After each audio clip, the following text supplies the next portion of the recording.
trip. This is Castle Ditches at Llantwit Major. It's one of 7 coastal hill forts in this region. Behind us, you can actually see the bank. Internally, the bank itself is now being cleared. The bank itself internally is 3.5 metres in height. But as we stand in the ditch, one of 3 ditches for this hill fort, this ditch itself is 7, maybe 8 metres in depth. Difficult to say because it's extensively overgrown. This hill fort was constructed roughly 300 years BC.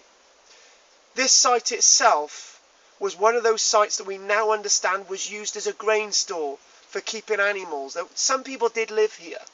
The site that we see at Castle Ditches near Llantwit Major is a site that originally was maybe up to 15 acres in area.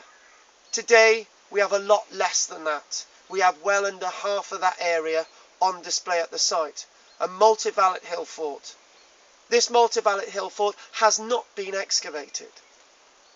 Behind the camera in that direction would have been the entranceway.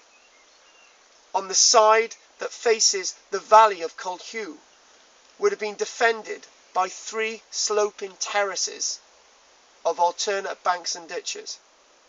This site itself is one of those sites that will see extensive erosion into the sea, but it's not as vulnerable as Nash Point.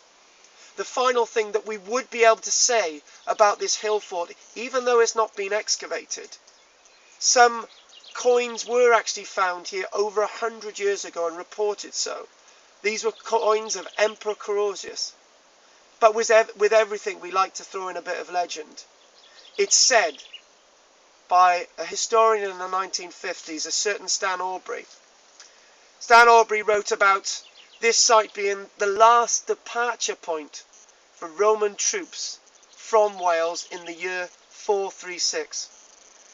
On that legend, this is Karl-James Langford reporting for Archaeology Cymru at Castle Ditches, Llantwit Major in the sunny Vale of Glamorgan.